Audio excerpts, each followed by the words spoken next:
A shopkeeper marked the price 20% more than its cost price. If he allows a discount of 30%, then find his loss percentage.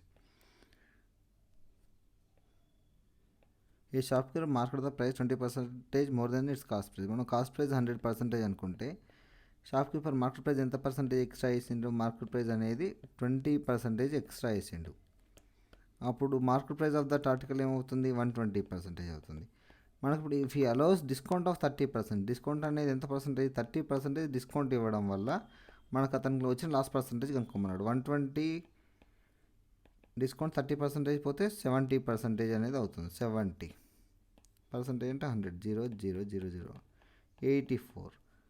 Discount తర్వాత మనకు selling price of that article ఎంత అవుతుంది? 84%. మన cost price 100% అయితే selling price 84% అయితే loss వస్తుంది. కాబట్టి 100 - 84 = 16% loss.